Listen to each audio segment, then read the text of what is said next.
That's Lokesh Raut for you guys. He knows everything. और मेरे को बहुत अच्छा लग रहा है कि कोई मेरा भी पहला पॉडकास्ट है, कोई मुझे बुला रहा है यार।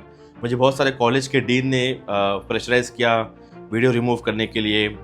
तो एफएमजी जो एग्ज़ाम है, जैसे भी सोम ने पूछा कि कब से पढ़ना चाहिए, सब कुछ फ्री है, एवरीथिंग सब कुछ फ्री है, हर टॉपिक के बारे में वीडियो है। एंड थर्ड चैनल जो सबसे बढ़िया चैनल है, मतलब वो चैनल आप मिस ही नहीं कर सकते एज ए मेडिकल स्टूडेंट। आप फर्स्ट ईयर में हो, सेकंड ईयर में हो, थर्ड ईयर किसी भी ईयर में हो, और हमसे प्रॉपर एक एप्लीकेशन लिखवाया और हमको एक विगोर दिया। विगोर मतलब एक वार्निंग दी। अगर आपको एक साल में 3 वार्निंग मिलती है, आप रेस्ट्रिकेट होते हो, तो हमको एक मास बंक करने के लिए विगोर दिया था। कितने बच्चे हो तो यूनिवर्सिटी अच्छी है, ध्यान दे पाती है स्टूडेंट्स पे। सेकंड चीज़, जो लोग ऐसा बोलते हैं कि मुझे 1 तारीख को पैसा दो, फिर होल्ड पे अपन रखेंगे, 30 दिन बाद मैं तुमको इतना रेट दूंगा, प्लीज़ इस फालतू के स्कैम में मत पड़िए। आप इमेजिन करो कि अगले 6 साल आप अपने पेरेंट्स को 2-2 महीना हर साल देखने वाले हो। ऑरेनबर्ग स्टेट मेडिकल यूनिवर्सिटी के ट्यूशन फीस के बारे में आप ज़रा ब्रेक डाउन कर दो इसको। सो लोकेश दा, यारोस्लाव स्टेट मेडिकल यूनिवर्सिटी के बारे में कुछ जानते हो आप? मंथली एक्सपेंस कितना लगेगा एक बच्चे को अगर वो सर्वाइव करना चाहता है इन रशिया? वो सिगरेट पियेंगे, आपको बोलेंगे क्या रे तू नहीं पीता क्या? आपने बोलना है मैं नहीं पीता। क्या रे तू तो मर्द नहीं है? आपको बोलना है नहीं हो भाई, तू है तू पी। ज़रा आपके एक्सपीरियंस के बारे में बताओ as a foreign medical graduate from Orenburg State medical University. कभी भी किसी रशियन के साथ लड़ाई में इन्वॉल्व मत हो, भले ही गलती तुम्हारी नहीं भी हो, उसने 2 थप्पड़ मारे भी हो, तो भी वहाँ से हट जाओ। सब लोग मिल बांट के साथ में रहो। 6 साल बाद कोई किसी को नहीं पूछने वाला, कोई भी नहीं पूछने वाला। वही गिने चुने 2 दोस्त रहेंगे जो हमेशा से 6 साल में साथ थे। बाकी तुम कॉलेज में किसी को एक फ़ोन तक नहीं करोगे। फाइनली मैं इंडिया में हूँ, मैं जॉब चाहे जो खा सकता हूँ, सब कुछ सस्ता है और मैं बहुत हैप्पी हूँ। 2-3 महीने के लिए ठीक है, उसके बाद अपना देश ही सही है। भले कितनी भी कीचड़ हो, गंदगी हो, पॉपुलेशन कैसे भी हो, but end of the day Bharat Bharat है, भारत जैसा देश नहीं।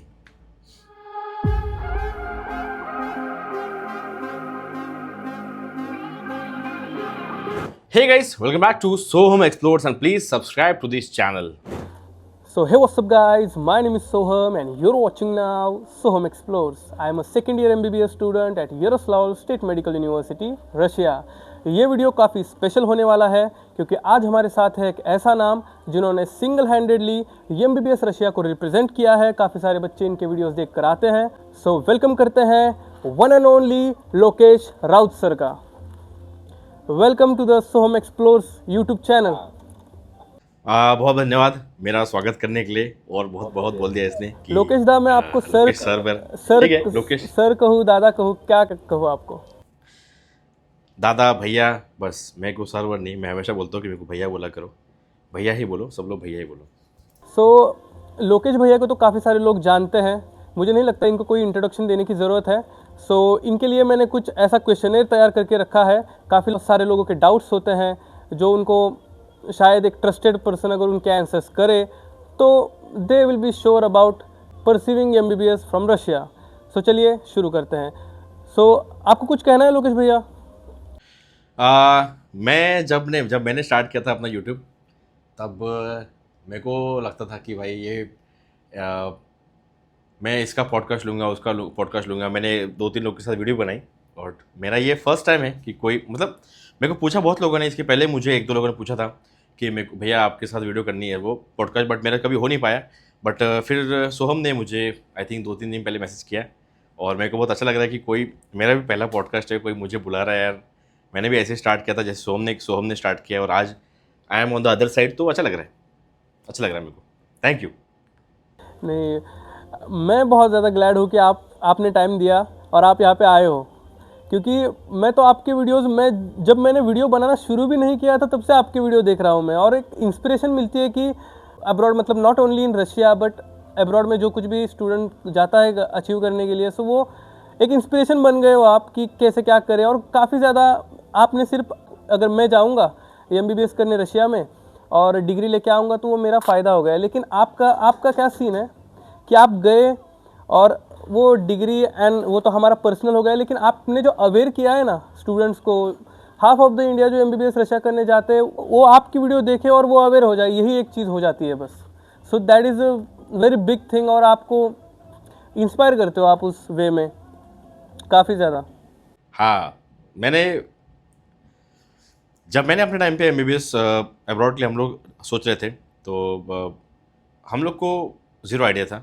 सो सबसे फर्स्ट स्टेप जो यूट्यूब, जो हम लोग सर्च करते हैं, यूट्यूब हो गया, फेसबुक हो गया, तो जनरली यूट्यूब, तो मैंने, मेरे पापा ने, हम लोग ने यूट्यूब सर्च किया, बट उस समय ज़्यादा इतने लोग थे नहीं।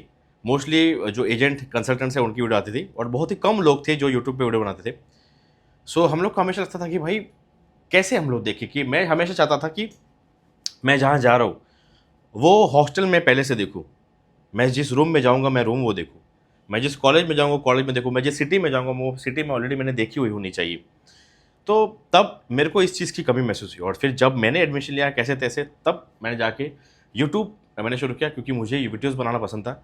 मुझे दिखाना था लोगों को कि एक लाइफ, जो अब्रॉड में जो आदमी रहता है, जो अब्रॉड में स्टूडेंट रहता है, उसकी लाइफ कैसी होती है, और मेरा हॉस्टल कैसा है, वॉशरूम्स कैसे है, हमारा बेड कैसा है, सिटी कैसी है, कॉलेज कैसा है। मैं चाहता था कि कोई बच्चा अगर ओरेमबर्ग आए तो ऐसा कोई सिटी का कॉर्नर या कॉलेज का कॉर्नर ना हो जो उसको पता ना हो।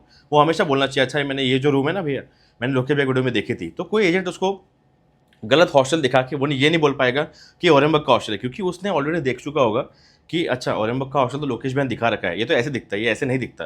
तो हम जब एडमिशन ले रहे थे तो कोई रैंडम एजेंट 5 स्टार होटल दिखा रहा था कि ये हॉस्टल है, वो हॉस्टल है, हम लोग पता नहीं किसको ट्रस्ट करना है। तो अभी आई डोंट थिंक कि, उसके बाद मैंने बहुत ढेर वीडियोस बनाई, मैंने 1000+ वीडियोस बनाई मेरे चैनल पे, और मैंने सबने देखी हो। जितना रियल हो सके उतना मैं रियल रहा है। मैंने हमेशा, मैं रियल रहा अपनी वीडियोस में, मैं जो चीज़ बताई सच बताई। मुझे बहुत एजेंट्स ने धमकाया, मुझे बहुत सारे कॉलेज के डीन ने प्रेशराइज़ किया वीडियो रिमूव करने के लिए, और मेरे को रेस्टिकेट करने की धमकी आई, बहुत मेरे साथ बहुत चीज़ें हुई, बट मैंने जो बताया सच बताया, और उस सिलसिले में मैं बहुत खुश हूँ। और सभी लोग को मैं एक भी बोलूँगा कि यदि आप लोग अपने अपने कॉलेज में हैं और आपको वीडियोस बनाना पसंद है तो प्लीज़, मतलब ऐसा मैं नहीं चाहता ऐसा कोई कॉलेज हो रशिया में या अब्रॉड में कि बच्चे को उसके बारे में पता ना हो कि इसका हॉस्टल दिखता कैसे है। Everything should be available on YouTube, क्योंकि आप लोग वहाँ पढ़ते हो, ताकि आगे आने वाले बच्चों की हेल्प हो। नहीं, वो तो चीज़ है ही।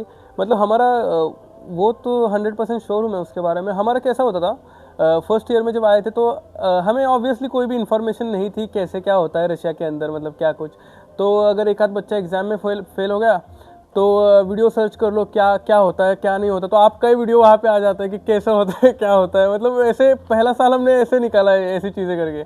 अगर कुछ एग्जाम आए तो प्रिपेयर कैसे करें, तो लोकेश दा का वीडियो देख लो। तो ऐसा ही सब कुछ हुआ है हमारे फर्स्ट ईयर में, सभी बच्चों के साथ ऐसा ही हुआ है। हम ऐसे ग्रुप ऐसे क्या करते थे, रूम में बैठते थे सब मिलके और आपका वीडियो चला के देखते थे कि नक्की क्या करना है, कैसे होता है, क्या होता है। तो कुछ पता ही नहीं था ना शुरुआत में। तो यही सीन था। तो मैंने तो आपके काफ़ी सारे वीडियोस देखे हैं, मुझे काफ़ी सारी जानकारी है। तो ऑडियंस के लिए आप बताओ कि आप कैसे आपने मतलब एमबीबीएस डिग्री परस्यू की है, कहाँ से की है, और क्या कुछ थोड़ा बहुत आपके बारे में आप इन्फॉर्मेशन दे दो ऑडियंस को। मेरा नाम लोकेश राउत है, माझं नाव लोकेश राउत है। मैं नागपुर महाराष्ट्र से हूँ, मराठी हूँ प्रॉपर। और मैंने 2019 में 2019 में मैंने एडमिशन लिया था रशिया में, और मैंने अपनी एमबीबीएस करी है ओरेनबर्ग स्टेट मेडिकल यूनिवर्सिटी में, ORSMU। तो 2019 से 2025 तक मेरा एमबीबीएस चला, और अच्छे दिन थे। और मैंने फर्स्ट ईयर से ही आई थिंक मैंने यूट्यूब स्टार्ट किया, मेरे को वीडियोस बनाना पसंद था। And then I came back to India. बहुत ही अच्छी जर्नी थी, मैंने बहुत कुछ सीखा 6 सालों में। बहुत सारे दोस्त बनाए, बहुत लोगों से मिला। और जब एक 18-19 साल का लड़का पहली बार अब्रॉड जाता है तो वो अपनी सारी चीज़ें खुद करता है। फिर मैंने बर्तन धोना, खाना बनाना, कपड़े धोना, अपना डेली जो शेड्यूल है उसको फॉलो करना, ठंड में क्लासेस जाना, बहुत सारी चीज़ें सीखी है। और अब्रॉड में काफ़ी स्ट्रगल होता है, और हर बच्चा स्ट्रगल करता है। एक FMG मेंटली जितना स्ट्रांग होता है उतना आई डोंट थिंक उतना कोई स्ट्रांग हो सकता है। जितने भी FMGs है, अपने आप को डाउट मत करो, सब चीज़ें ठीक हो जाएगी। तुमको हमेशा लग रहा होगा कि मैं कहाँ आ गया, ये हो गया, वो हो गया। इवेंचुअली धीरे धीरे सब कुछ ठीक हो जाएगा, सब कुछ चीज़ें सेटल हो जाएगी। बस ये समय लगेगा, टाइम लगेगा, और but end of the day सब कुछ सही हो जाएगा। FMG के बारे में हम आगे बात करेंगे लोकेश दा। अभी हम चलते हैं हमारे पॉइंट्स पे और शुरू करते हैं, एक एक पॉइंट को पकड़ के हम उस पर क्लियर कर देते हैं, डिस्कस करते हैं, ठीक है। चलो ये वीडियो होने वाली है MBBS इन रशिया रियलिटी के बारे में, जो कि complete guide and Orenburg state medical university और यारोस्लाव स्टेट मेडिकल यूनिवर्सिटी, जहाँ से मैं हूँ, हम उसको करेंगे आज रिप्रेजेंट। सो लोकेश दास, सबसे पहले इस पे बात करते हैं कि स्टूडेंट्स क्यों चूज़ करते हैं रशिया एमबीबीएस के लिए। सो आपका क्या कहना है इस पे? स्टूडेंट इसलिए चूज़ करते हैं क्योंकि उनके पास ऑप्शन नहीं है, क्योंकि day by day number of बच्चे जो नीट एग्ज़ाम दे रहे, वो हमारे टाइम पे जब हमने दिया था तब हमारे टाइम पे 13 लाख लोग थे, 13.5 लाख लोग थे। फिर वो 14 हुए, 16 हुए, 17 हुए, 19 हुए, 20 हुए, 21, 22, 23 लाख, 24 लाख, 25 लाख, आज ऑलमोस्ट 25 से 26 लाख लोग नीट का एग्ज़ाम अभी 3 मई को देंगे। ओके, सो इसके बाद में बहुत सारी चीज़ें हैं कि बहुत ज़्यादा नंबर बढ़ना, सीट्स का कम होना। तो पहले हमारे टाइम पे लगभग 480 490 पे गवर्नमेंट एमबीबीएस कॉलेज लगता था ओबीसी कैटेगरी को। फिर धीरे धीरे वो कट ऑफ 520 हुआ, फिर 530, 550, 580, 600, 620, आज लगभग आपको 650 660 इसके आसपास मार्क्स चाहिए यदि आप ओबीसी या जनरल कैटेगरी से हो, यदि आपको इंडिया में एमबीबीएस करना है। एंड देन बहुत लोग को इतने नंबर नहीं आ पाते, किसी को 300, किसी को 400, किसी को 500, बट ऐसा नहीं कि वो एमबीबीएस करने के कैपेबल नहीं है। मैं हमेशा बोलता हूँ एक चीज़ कि अगर मैंने एक 300 नंबर वाले को या एक 200 या 250 नंबर वाले को जिसकी बायो अच्छी है उसको मैंने अगर एमबीबीएस कॉलेज में एडमिशन करा के दे दिया है तो वो भी 5-6 साल बाद डॉक्टर बन के ही निकलेगा। बन के निकले। इंडिया में अगर बिल्कुल बल्कि निकलेगा, क्योंकि ऐसा नहीं है कि जो 600 मार्क्स आते हैं वो ही डॉक्टर बन सकते हैं, ऐसा नहीं है। सीट्स ही इतनी है कि कोई ना कोई क्राइटेरिया आपको रखना पड़ेगा, जो कि मार्क्स का क्राइटेरिया गवर्नमेंट ने रखा हुआ है। और 200 वाला हो, 300 वाला हो, अगर मैंने जैसे 300 वाले को मैंने गवर्नमेंट एमबीबीएस कॉलेज में एडमिशन करा दिया तो मैं फिर से बोलूँगा वो भी डॉक्टर बन के निकलेगा। इसीलिए एंड देन फिर आती है बात प्राइवेट की। और हम सभी लोग जो नीट देते हैं, हमने जब नीट दी थी तो किसी ने भी बीएमएस, बीएचएमएस इसके लिए नीट नहीं दी थी। मैं इन सब जो डिग्री है या जो बीएचएमएस, बीएमएस, इनको ऐसा नहीं कि ये बहुत नीचे की डिग्री है, बट सबका एक मन में गोल होता है कि हमने एमबीबीएस करना है। को देख के हमने नीट मतलब चूज़ किया था main point एमबीबीएस होता है वो। करने के लिए। तो कोई भी आदमी बीएमएस, बीएचएमएस से थोड़ा मतलब ना खुश होगा, इसलिए फिर वो प्राइवेट देखता है। प्राइवेट में फिर 1 करोड़, 1.5 करोड़, 2 करोड़, एकदम बहुत ज़्यादा रेट्स होते हैं। देन घूमते घूमते एंड में फिर हम लोग अब्रॉड पे आते हैं, जिसमें हमको 25, 30, 35, 40 लाख रुपए जो भी खर्चा आता है, but end of the day हम एक डॉक्टर बन सकते हैं। और इंडिया में हमको जाके एक फॉरेन मेडिकल ग्रेजुएट एग्ज़ाम देनी पड़ती है। और फॉरेन मेडिकल ग्रेजुएट एग्ज़ाम भी ऐसी एग्ज़ाम है कि पहले वो बहुत ईजी होती थी, जेनुइनली। पहले एकदम वन लाइनर्स क्वेश्चन आते थे, उसके मतलब बहुत ईजी होता था paper. Day by day, day by day, day by day, day by day paper बहुत hard hard hard hard hard hard hard hard paper बहुत हार्ड हो चुके हैं। पेपर बहुत हार्ड हो चुका है। बहुत। मैंने भी इस बार अपनी एफएमजी एग्ज़ाम दी थी। मैंने एक बार अपने दिया था और आई स्कोर्ड 137, मेरा 13 मार्क्स से रह गया। और अरे सो इसमें ये हो गया कि जो पेपर का हमेशा पैटर्न रहता था कि इस सब्जेक्ट से इतने क्वेश्चन आएंगे, उस सब्जेक्ट से उतने क्वेश्चन आएंगे, इस बार वो सारा पैटर्न ही चेंज हो गया। हमने जो एक्सपेक्ट किया था कि इस सब्जेक्ट से इतने क्वेश्चन आएंगे, उस सब्जेक्ट से उतने क्वेश्चन आए ही नहीं, और जो आए वो बहुत टफ है। इसीलिए थोड़ा प्लानिंग में गड़बड़ हो गई और थोड़ा हमने कैलकुलेट कर ही पड़ा, वहाँ गलती हो गई। बट अगली बार जब मैं पढ़ूंगा तो ऐसा मैं बिल्कुल सोच के नहीं पढ़ सकता कि एफएमजी एग्ज़ाम है। आपको बहुत इसको अभी लेवल बहुत टफ हो गया है और बिल्कुल भी आप इसको इजीली नहीं ले सकते। मैंने पढ़ा, मैंने मेहनत करी, बट हो गया, मेरे नसीब में नहीं होगा ड्यू टू सम रीजंस। मेरे को एक अटेम्प्ट और ज़्यादा लगेगा, but end of the day मैं करूँगा और आप सभी लोग भी उसको करना है। ऐसा नहीं कि किसका फर्स्ट अटेम्प्ट में हो गया तो ही अच्छा, नहीं, ऐसा नहीं। किसी का फर्स्ट में होता है, ऐसे मेरे साथ बहुत सारे लोग हैं। आज अगर मैं आपको बताऊँ तो 135 से 149 इन लगभग 14 मार्क्स 15 मार्क्स में लगभग 2800 बच्चे हैं। 135 से 149 जो 150 मार्क्स का जो क्वालिफाइंग होता है। मेरे बहुत सारे दोस्त हैं जिनको 144, 145, 146, तो बाउंड्री पे बहुत सारे लोग रहे। तो कोई नहीं, आप एक अटैम्प्ट ज़्यादा ले लोगे, but eventually we have to clear it. और आप सभी लोग से मैं क्वेश्चन लूँगा, अभी से पढ़ना शुरू कर दो।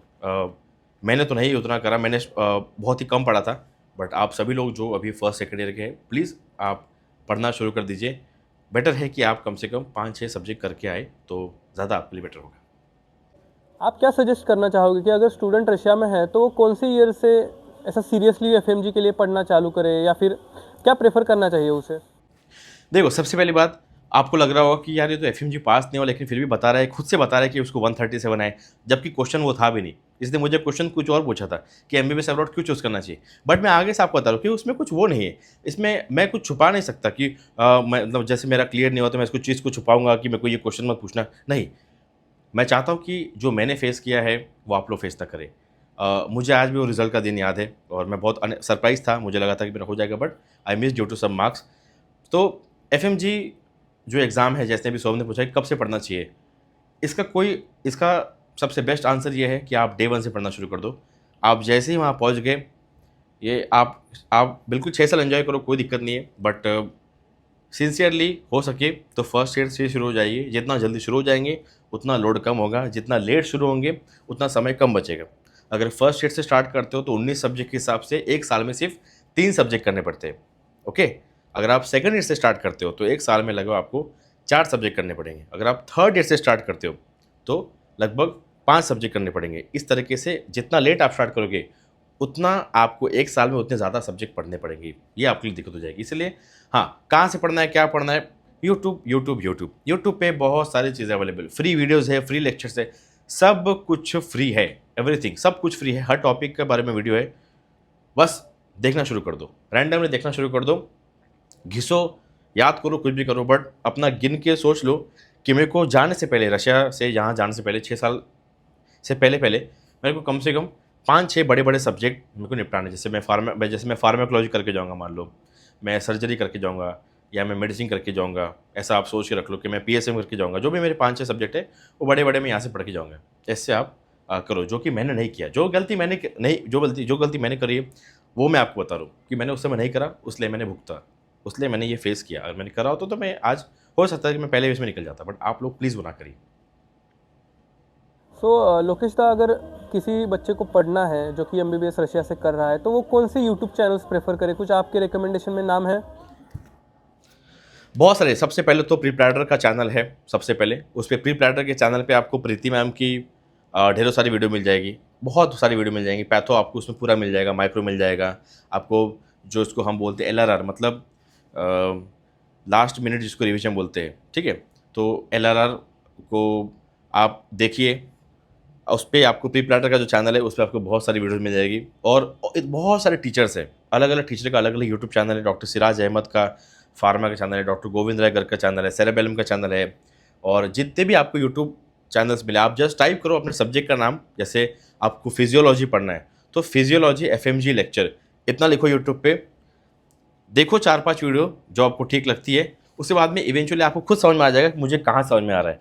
मैं नहीं बता सकता कि आपको कहाँ से पढ़ना चाहिए, हो सकता है मुझे इस टीचर समझ में आ रहा है, हो सकता है कि आपको किसी और समझ में आए। इसलिए फिजियोलॉजी FMG आपने लिखा, 5-6 वीडियोज़ आए, देखो, और फिर आपको समझ जाएगा यार मेरे को ये जो टीचर है इसका ज़्यादा पढ़ता है, मैं इसका पढ़ूंगा, तो उसका पढ़ो। Same with everything. हाँ, मतलब अपने हिसाब से प्रेफर करो चैनल को, जो आपको दिमाग में अपने हिसाब से प्रेफर करो। जो बोलता है ना कि ये देखो वो देखो, मुझे ये अच्छा लगा है, तुम्हें वो अच्छा लगा, इसकी गारंटी नहीं है। हो सकता है तुम्हें उस टीचर का ज़्यादा समझ में आता हो, मुझे हिंदी में ज़्यादा अच्छे समझ में आता है, हो सकता है तुम्हें इंग्लिश में ज़्यादा अच्छे समझ में आता हो, तो आप इंग्लिश वाले टीचर को पकड़ो, बस यही कारण है। और लोकेश दा, जो रशिया में अभी करंटली है, first year, second year, third year में जो कुछ भी है, सो अगर वो करंटली स्टडी करना चाहे तो वो कौन से चैनल प्रेफर करे? अब आपने ये FMG के लिए स्पेशली बता दिया, अब नॉर्मल स्टडीज़ के लिए जो कि आप फाइनल एग्जाम जो आपके रहते हैं सेकेंड ईयर, थर्ड ईयर के, तो वो क्रैक करने के लिए आप कौन से चैनल प्रेफर करें? कुछ निंजा नर्ड वगैरह ऐसा कुछ आप देखो, मैंने अपने टाइम पे जब हमने किया है, आपने सबसे पहले जो फर्स्ट सेकेंड ईयर वालों को जो सबसे ज़्यादा फेयर होता है वो एनाटॉमी एग्जाम। एनाटॉमी वो सबसे पहला एग्जाम होता है जो हमारे सेकेंड ईयर के फर्स्ट सेम में होता है। हम लोगों ने उसके लिए जो पढ़ा था वो था anatomy zone, ANATOMYZONE, anatomy zone करके एक चैनल है जहाँ से मैंने सारी मसल्स पढ़ी थी। एनाटॉमी जोन पे आपको सारा वीडियो मिल जाएगा, एनाटॉमी की सारी वीडियो मिल जाएगी, ठीक है, बोन से लेकर मसल से लेकर सब कुछ, इनर्वेशन सब कुछ मिल जाएगा। फिर आई थिंक एक चैनल है जिसको एक ऑस्मोसिस उसका नाम है, वो भी एक अच्छा चैनल है। एंड थर्ड चैनल जो सबसे बढ़िया चैनल है, मतलब वो चैनल आप मिस ही नहीं कर सकते एज ए मेडिकल स्टूडेंट, आप फर्स्ट ईयर में हो, सेकंड ईयर में हो, थर्ड ईयर किस भी ईयर में हो, निंजा नर्ड सबने सुना होगा। वो जो एक चबी सा आदमी आता है, उससे बेहतर कोई वो है जो बेसिक से पढ़ाता है, और आपको उसकी वीडियोस देखनी है, आपको बस वो देखना है। दीज आर 3 चैनल मैं बोलूँगा, एनाटॉमी जोन, ऑस्मोसिस और एक निंजा नर्ड, जो 3 हमने देखे थे। परफेक्ट। आता आपण जसं की बोललो अभी, हाँ, मराठी निघते, हिंदी मराठी कधी कधी निघते अशी बघ। मैं कंफ्यूज होगा कि भाई अभी अचानक से मराठी में शिफ्ट हो गया, मराठी बोलूँ क्या? हम आजू बाजू के सब मराठी है ना, तो उसकी वजह से वो मराठी बीच में निकल जाती है वो। सो लोकेश दा, अभी हमने बात की MBBS रशिया क्यों चूज़ करते हैं बच्चे, साथ में FMG का टॉपिक जो कि आगे होने वाला था वीडियो में, वही अभी आपने कवर कर दिया। सो अब बात करते हैं हम क्या कि जो फीस है एक एवरेज कॉलेज की, not too good not too bad, but एक एवरेज कॉलेज की फीस आप क्या कितनी होती है MBBS रशिया से करने के लिए? 3.5 से 4 लाख रुपए, 3.5 to 4। और अगर इससे नीचे किसी कॉलेज की एक फी अच्छा है, एवरेज कॉलेज 3.5 to 4 लाख का होता है। और अगर इसके नीचे किसी कॉलेज की फ़ी है तो क्या उसमें डाउट हो सकता है कि ये यूनिवर्सिटी थोड़ी सी 19-20 हो या फिर ऐसा कुछ हो? ऐसा हो सकता है अगर उससे नीचे फ़ी है किसी यूनिवर्सिटी की तो? नहीं, मैं हमेशा बोलता हूँ कोई भी कॉलेज की फ़ी उसको डिफाइन नहीं करती। ऐसा बिल्कुल नहीं होता कि कोई बहुत ही महंगा कॉलेज है तो बहुत अच्छा होगा, नो, नहीं। ऐसा बिल्कुल नहीं होता कि एकदम 2.5 लाख वाला 3 लाख वाला कॉलेज जो खराब है, नहीं। प्लीज़ डो नॉट जज universities on the basis of money. कभी कभी जैसे कभी कभी किसी किसी कॉलेज की फ़ी उस कॉलेज को जस्टिफाई नहीं करती। मान लो कॉलेज बहुत ही गांव खेड़े में है या उसका हॉस्टल उतना अच्छा नहीं है, बहुत ही सिटी में नहीं है, आउट ऑफ द स्टेशन है, बट उसकी फ़ी बहुत ज़्यादा होती है। कॉलेज की फ़ी कभी कॉलेज को डिसाइड नहीं करती। एक लो बजट कॉलेज वाला भी अच्छा हो सकता है और एक हाई बजट कॉलेज भी उतना ही इक्वली ख़राब हो सकता है। Please just go with budget. सबसे पहला रूल हमेशा, भैया मेरा बजट 3 लाख है लेकिन कॉलेज मुझे 6 लाख वाला लेना है, मत करो गलती। पैसा जब आप 6 साल भरते हो, एक FMG को पता है कि फाइनेंशियल दिक्कतें कितनी आती है। जब आप पर ईयर फ़ी भरते हो, आपको समझता है कि 6 लाख साल का देना, 5 लाख साल का देना, ये बहुत फ्रस्ट्रेटिंग चीज़ है।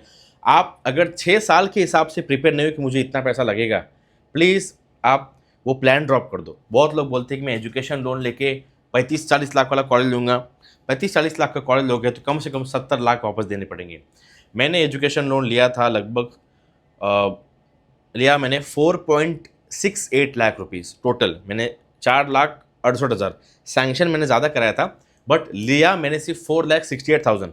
मुझे 4,68,000 का लगभग 7.5 लाख रुपए रिपे करना है। ऑलमोस्ट लगभग 3 लाख ऊपर, मान लो लगभग 2.5 से 3 लाख ऊपर मुझे भरना है। तो सोचो कि अगर आप 35-40 लाख लोन लेते हो तो आपको कितना रिपे करना पड़ेगा। इसीलिए अगर आपका बजट कम है तो कम में जाओ, ज़्यादा है ज़्यादा में जाओ, मीडियम है मीडियम में जाओ, बट अपने पैसे को अपने ध्यान रखो। और कहीं भी जाओ, पढ़ना खुद है और कॉलेज मैटर नहीं करता। हाँ, ऐसा नहीं कि मैटर नहीं करता, बट एकदम ख़राब जगह भी नहीं जाना, उसके लिए है अपन लोग। बट बजट देखो, पापा बोल रहे हैं कि 2.5 लाख की ही बेटा अपनी प्लानिंग है, 2.5 लाख में ही जाओ। पापा मेरा दोस्त 5 में गया है तो तेरा दोस्त ऊपर का 2.5 लाख नहीं भरेगा, ये दिमाग से निकाल दो please. Okay, so education quality ऐसे फीस पे डिपेंड नहीं करती, that is the conclusion. Education quality Russia में हो या ऑलमोस्ट हर जगह सेम ही है। ऐसा कुछ खास नहीं है कि बहुत ऐसा बहुत ही क्रेजी पढ़ाते हैं। मैं हमेशा से वीडियो में बोलता हूँ, ऐसा एक्सपेक्ट करके मत आइए कि आपको एकदम नेक्स्ट लेवल एजुकेशन मिलेगा, ये मिलेगा और इंडिया से बेहतर नहीं। ये हमारा बस एक बैकअप ऑप्शन है। हम लोग आ रहे हैं यहाँ पे खुद से पढ़ना है। प्लीज़ ये ऐसा ही सोच के आइए। ऐसा आपको बहुत एजेंट बोलता हो कि आपको वर्ल्ड क्लास एजुकेशन, आपको लग रहा हो कि मैं इंडिया से बाहर जा रहा हूँ, मैं ऐसा पढ़ूंगा वैसा नहीं। प्लीज़ ये एक बैकअप ऑप्शन है। खुद मेहनत करने के लिए रेडी हो तो ही आइए, नहीं तो प्लीज़ घर ही बसा। येस, घरी बसा. येस. सो आता मी आहे YSMUचा स्टुडंट आणि तू आता ऑरेनबर्गचा स्टुडंट. सो काय सांगशील ऑरेनबर्ग स्टेट मेडिकल यूनिवर्सिटीबद्दल? आप बताओ प्लीज़, रिप्रेजेंट करो आप ऑरेनबर्ग स्टेट मेडिकल यूनिवर्सिटी को, उसके बारे में इन्फॉर्मेशन दो ऑडियंस को अभी कि कैसी यूनिवर्सिटी है, और फिर मैं बाद में बात करूँगा YSMU के बारे में. So you can go ahead. Orenburg एक बहुत ही अच्छा कॉलेज है, one of the strictest college. I don't think कि अगर आप top 5 strict college in Russia में लेंगे उसमें ऑरेनबर्ग 100% आएगा. हम लोग का जो डीन था उससे हम लोग उससे फर्स्ट ईयर के तो छोड़ो, 6th ईयर के भी स्टूडेंट्स बहुत डरते थे. और हमारे डीन का एक अलग ही फियर था हमारे में, और डिसिप्लिन के मामले में बोलो और तो हम लोग का कॉलेज अति स्ट्रिक्ट था. हम लोग ने, अभी भी याद है 5th ईयर में थे हम लोग और हमने एक मास बंक किया था. हम लोग एक क्लास गए ही नहीं थे. तो हमारे डीन ने हमारे पूरे ग्रुप को, जो 16 लोग का ग्रुप था हमारा, उसको पूरे डीन ऑफिस में बुलाया और हमसे प्रॉपर एक अप्लीकेशन लिखवाया और हमको एक विगोर दिया. विगोर मतलब एक वार्निंग दी. अगर आपको 1 साल में 3 वार्निंग मिलती है आप रस्टिकेट होते हो. तो हमको एक मास बंक करने के लिए विगोर दिया था.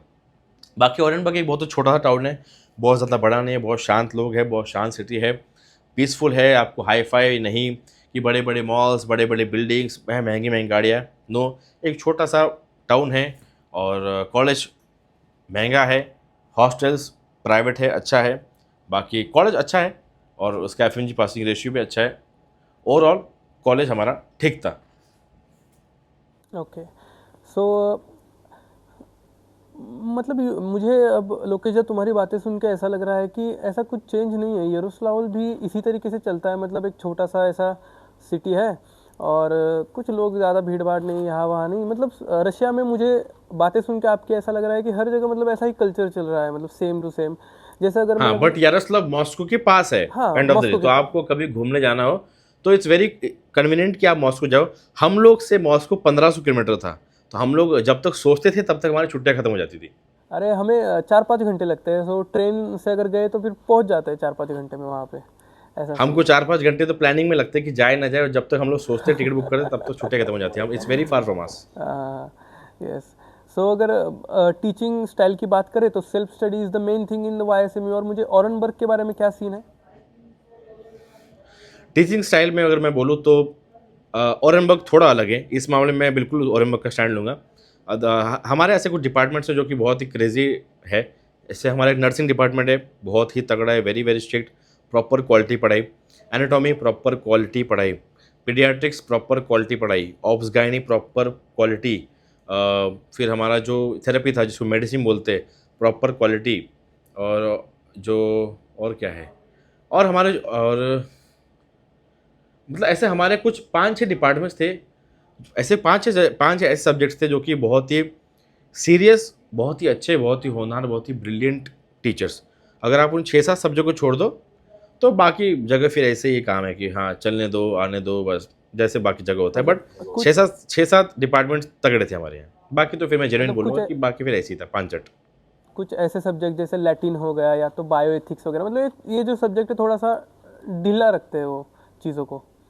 और जो एनेट हो गया, हाँ, ये ढीला रखते हैं। हाँ, एनेट हो गया, हिस्टोलॉजी हो गया, तो जैसे आपने कहा कि ये जो पर्टिकुलर सब्जेक्ट है, main subject Annette, histo, physio, तो यहाँ पे यरोस्लावल में भी उन्हीं सब्जेक्ट को पकड़ के रखते हैं और बाकी ऐसे ही मतलब थोड़ा ऊपर ऊपर का करके सेल्फ स्टडी करके जाओ और फिर वो लेक्चर में क्वेश्चन वगैरह पूछेंगे, टेस्ट वगैरह लेंगे और आपका सब जगह ऐसा ही है। ऐसा ही है, एवरीवेयर इन विचेवर ऐसा ही कॉलेज है। यू गो, सब जगह ऐसी है। गिने चुने कुछ सब्जेक्ट्स है, 5-6-7, जो थोड़ा सा स्ट्रिक्ट डिपार्टमेंट है, बाकी फिर लूज लूज काम है। और ऑरेनबर्ग में गवर्नमेंट हॉस्टल्स हैं या प्राइवेट हॉस्टल्स है, क्या सीन है? और में गवर्नमेंट हॉस्टल भी है, प्राइवेट भी है, बट आप मान के चलो कि प्राइवेट ही है। और आपको प्राइवेट के हिसाब से चार्ज किया जाता है ऑलमोस्ट 80 से गवर्नमेंट अस्सी फुल हज़ार होंगे? से 1 लाख रुपए हमारे। नहीं, ऐसा नहीं है। नहीं, हमारा सिस्टम ही अलग है, वो थोड़ा सिस्टम अलग है हमारे यहाँ पे। ऐसा नहीं कि गवर्नमेंट फुल है, बट वो सिस्टम ही अलग है। वो पूरा कंट्रोल है एक कंपनी का, और उसके हिसाब से ही मतलब हमको अलग से ऐसी हॉस्टल फ़ी नहीं भरनी पड़ती। एक सिंगल फ़ी में ही जो प्रॉपर एक हमारा जो आई थिंक अभी मुझे याद नहीं, आई थिंक हमारे टाइम पे तो $6,000 में, $6,000 में कॉलेज फ़ी और हॉस्टल फ़ी था। अभी शायद हॉस्टल फ़ी शायद 2,000 या 3,000 पर मंथ अलग लेते हैं, तो थोड़ा महंगा कॉलेज है। बाकी प्राइवेट हॉस्टल्स है, आप मान के चलो प्राइवेट ही है। गवर्नमेंट आप दिमाग से हटाए तो गवर्नमेंट वो मिलता है लास्ट के 2 साल के लिए, but mainly it's private hostel. Okay, तो हाँ, ये तो ओरेनबर्ग की बात हो गई। अगर मैं YSMU के बारे में बताऊँ तो लोकेश दा, यहाँ पे कैसा है, गवर्नमेंट हॉस्टल है लेकिन काफ़ी लिमिटेड सीट्स है, 9 फ्लोर्स का हमारा हॉस्टल है YSMU में यहाँ पे। और जो कि थर्ड बैच आई है इस साल, this is the third batch, अगर आपको पता नहीं हो तो YSMU में थर्ड बैच है दिस ईयर। सो मेरे को पता है। हॉस्टल हो चुका है फुल वाई हमारा। समूह की थर्ड बैच है और यासलव वाइज नोवगोरोद से बैच ग्रेजुएट है। सो ये थर्ड बैच है और हॉस्टल जो है गवर्नमेंट का हमारा फुल हो चुका है। सो दैट्स वाई अभी जो भी बच्चे आएंगे, जब तक जो फर्स्ट बैच आई थी वो जब तक ग्रेजुएट होकर बाहर नहीं निकले, तब तक यहाँ पे जो हॉस्टल है वो खुलने नहीं वाला, गवर्नमेंट का वेकेंट नहीं होने वाला। तो फिर सारे बच्चे जो आएंगे YSMU में उनको प्राइवेट हॉस्टल में रखा जाता है। तो ऐसा सीन अभी YSMU में है करंटली। हॉस्टल की अगर हम बात मतलब करें, तुम्हारे जो प्राइवेट हॉस्टल है उसका ये थर्ड बैच है? कॉलेज की थर्ड बैच है कि प्राइवेट हॉस्टल की थर्ड बैच है? नहीं नहीं नहीं, वैसे नहीं, यूनिवर्सिटी में ही थर्ड बैच है। यूनिवर्सिटी की, हाँ भाई मेरे थोड़ा कन्फ्यूजन। हाँ, हाँ, यूनिवर्सिटी की थर्ड बैच है। यूनिवर्सिटी की थर्ड बैच है और यहाँ से अभी कोई स्टूडेंट ग्रेजुएट हुआ नहीं है, क्योंकि अभी जो सीनियर्स हैं हमारे, ग्रेजुएट नहीं हुआ स्टेट हाँ वो मेडिकल से। थर्ड ईयर में है। तो ये हो गई हॉस्टल की बात।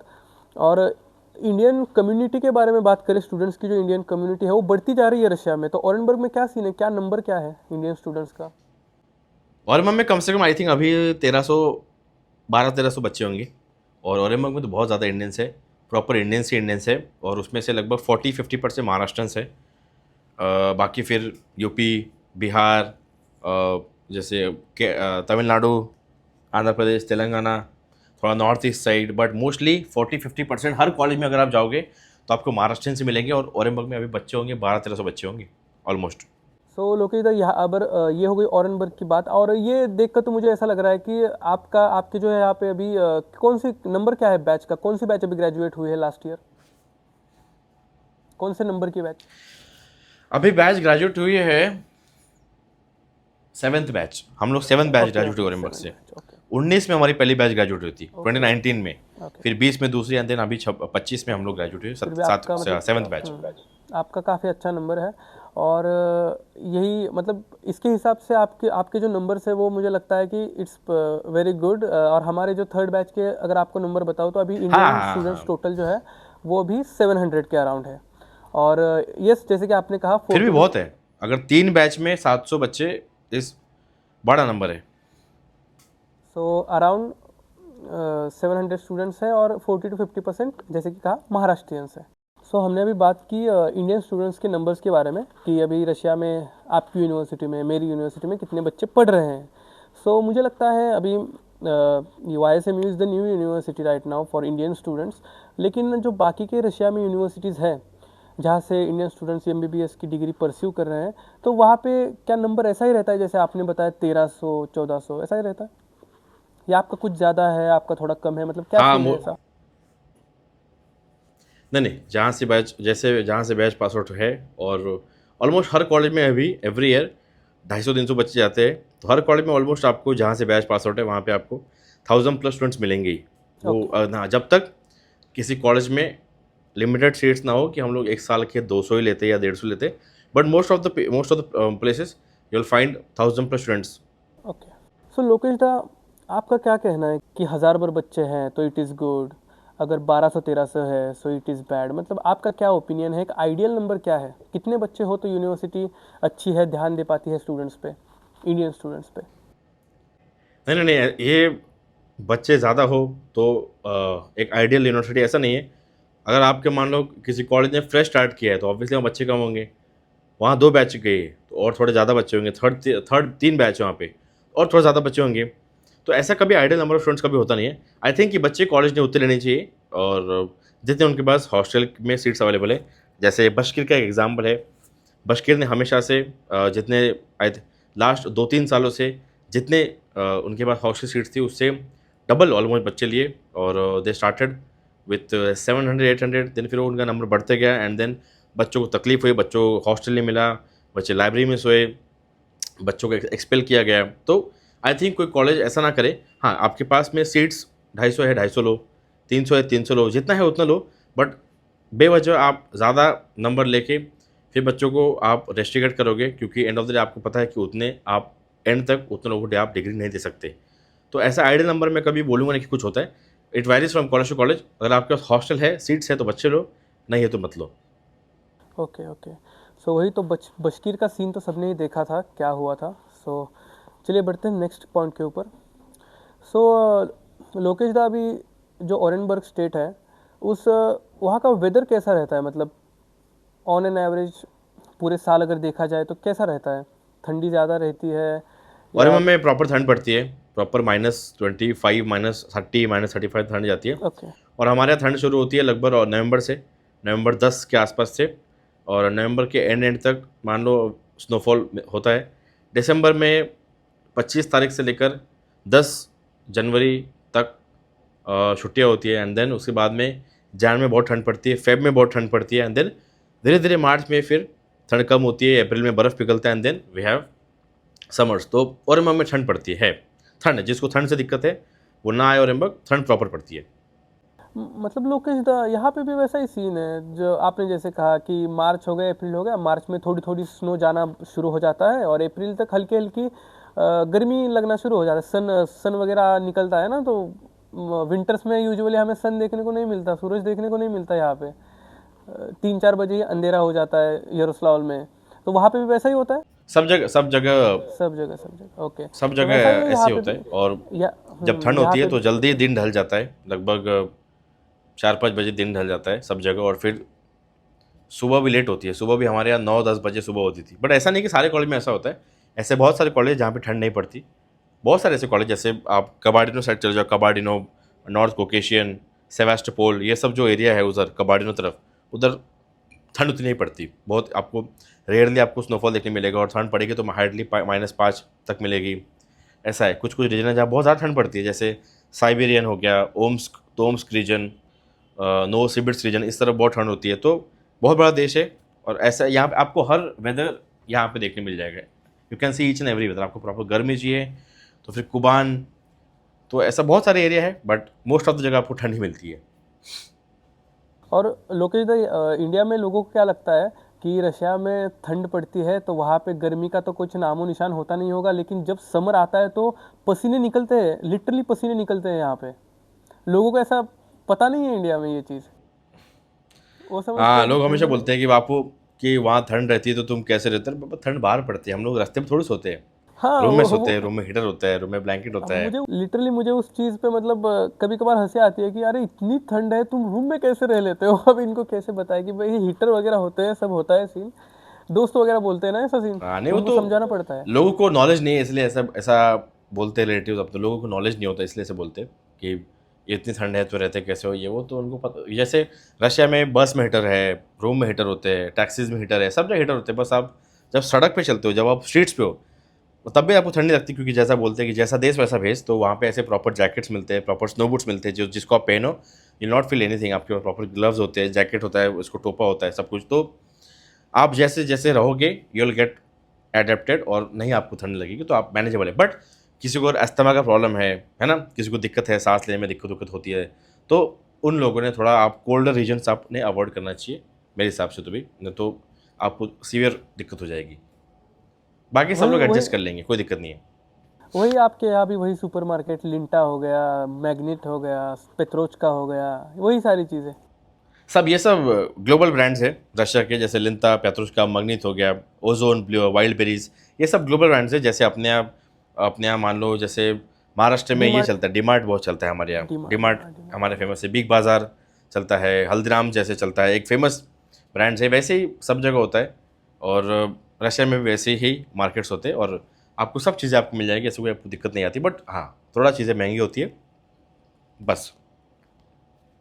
अभी रेट बहुत ही ज़्यादा मतलब ड्रॉप हो गया है INR टू रूबल का, तो अगर आप 17-18 हज़ार दे रहे हो रूबल अभी है, थोड़ी करंट, वॉलेटाइल करेंसी है रूबल। तो तो जब हम लोग करंट ने भी रेट। एडमिशन लिया था, तब आई थिंक रूबल हमसे थोड़ा ऊपर था। बट हाँ, वो है, वो वॉलेटाइल करेंसी है।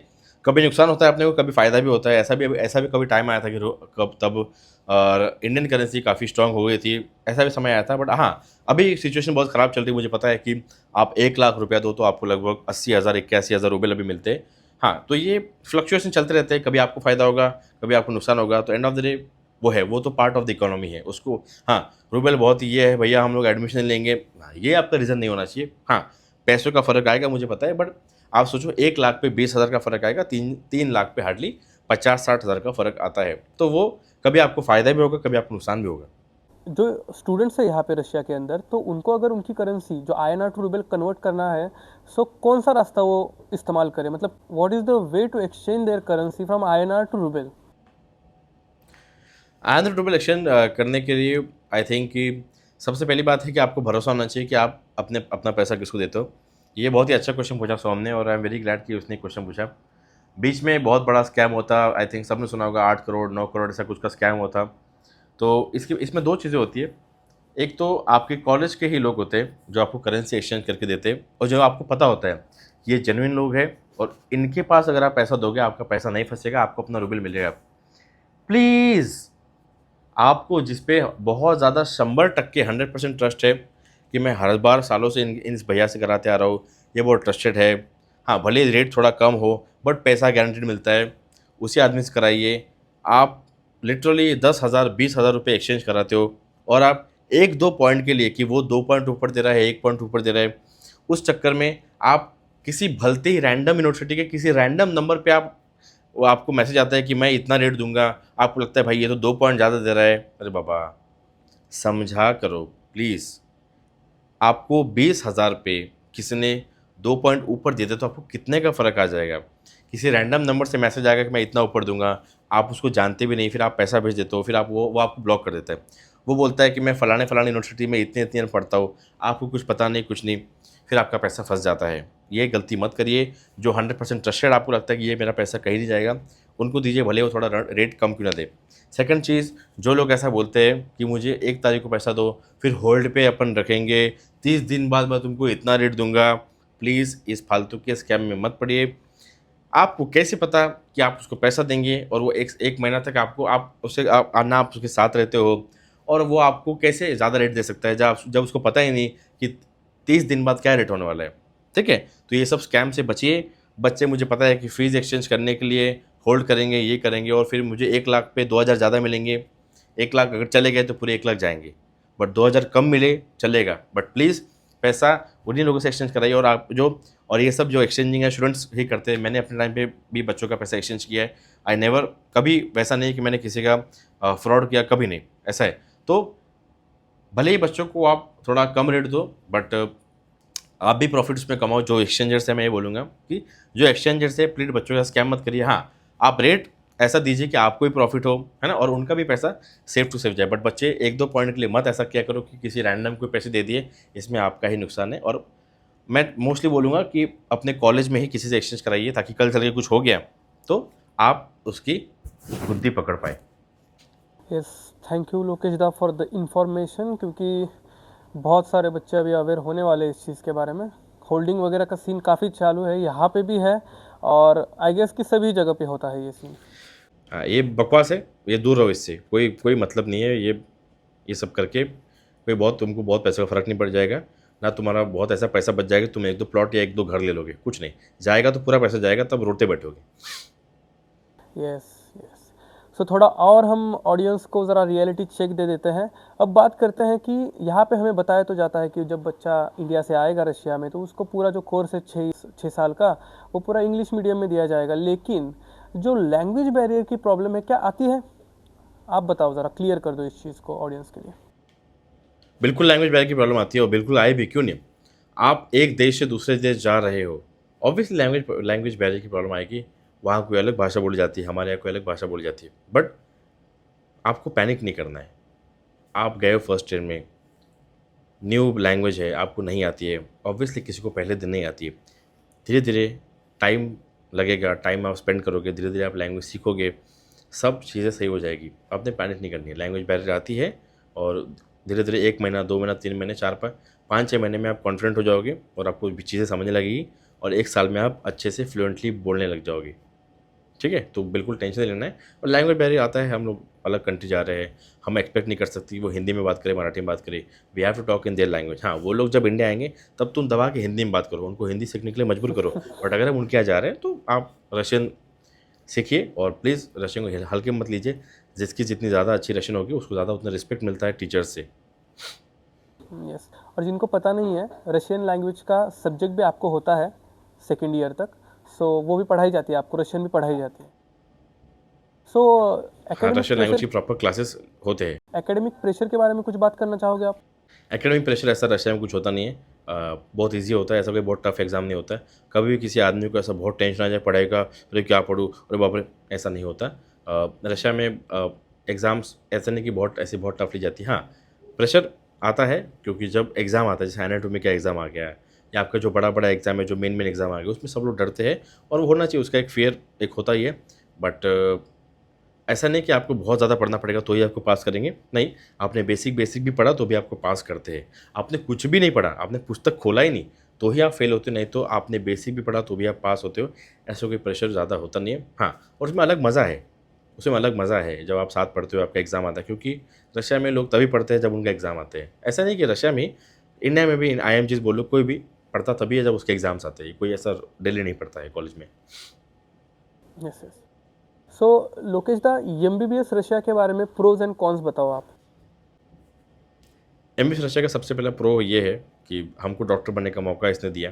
और आज जितने मेरे सीनियर्स, जिनको बहुत कम नंबर थे, आज जो लाइसेंस प्रैक्टिसिंग डॉक्टर से, कुछ दिनों में मैं भी हो जाऊंगा, कुछ महीनों में। और हम लोग सब होप्स हार चुके थे, और MBBS एब्रॉड अगर नहीं होता, आई डोंट थिंक कि मैं BHMS या BAMS कुछ कर रहा होता या मैंने फील्ड चेंज कर दी होती। और MBBS अब्रॉड का सबसे बड़ा प्रो यही है कि वो हमको डॉक्टर बनने का मौका देता है। सेकंड, हम लोग एक नए कंट्री में जाते रहते हैं, 6 साल मेंटली स्ट्रांग होते हैं। थर्ड चीज़, उनका कल्चर हमको सीखने का मौका मिलता है ना। हम लोग उनकी भाषा से इंट्रोड्यूस होते हैं, उनका क्या कल्चर, उनका क्या खाना, ये सब हम सीखते हैं। और जब एक आदमी बाहर रहता है तो खुद से रहना कैसा है वो सीख जाता है। और जैसे इंडिया में कोई आदमी घर से दूर रहता है, तो इंडिया में कैसा है, जैसे आप मान लो आप नागपुर से हो और आप पुणे में रहते हो, तो आपने रात को 800 रुपये की ट्रैवल्स की टिकट कटाई, आप सुबह नागपुर आ सकते हो। रशिया में ऐसा नहीं है, अब्रॉड में ऐसा नहीं है कि मन करा मैं इंडिया चला गया, नहीं।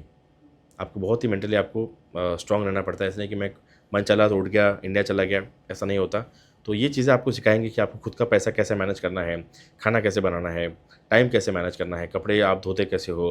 और मतलब बहुत आपको चीज़ें, आपको मेंटली फिजिकली आपको ये स्ट्रांग बनाता है। और जो कॉन्स है, अगर कॉन्स की बात करूँ, सबसे पहला कॉन ये है कि एक तो पैसा, कितना भी बोल लो आप, 25 लाख 30 लाख 35 लाख, बट ये अच्छा खासा अमाउंट होता है। मिडिल क्लास फैमिली के लिए भी ये अच्छे खासे पैसे होते हैं। तो और कुछ कुछ कॉलेज बहुत ज़्यादा ही महंगे जो उतना डिज़र्व भी नहीं करते। सेकंड चीज़, करप्शन, जो एजेंट्स हैं बच्चों को जो लूटते हैं, क्योंकि इस केस में जब बच्चा एडमिशन लेता है तो उसको ऐसा नहीं कि, मैं चाहता हूँ ऐसा एक दिन आए कि बच्चा किसी भी एजेंट से एडमिशन लेने के लिए कतराए ना। उसको हमेशा लगे कि भाई अच्छा, ये फ्रॉड वाला सीन बंद हो गया है। ऐसा ऐसा एक दिन आए। एजेंट का फ्रॉड सबसे बड़ा कौन है, क्योंकि बहुत सारे ऐसे केसेस है कि एजेंट को पैसा दे दिया, एजेंट भाग गया, एजेंट ने ब्लॉक कर दिया। इस केस में बच्चों का बहुत नुकसान होता है। थर्ड, अपने पेरेंट्स से दूर रहना पड़ता है, फैमिली से दूर रहना पड़ता है।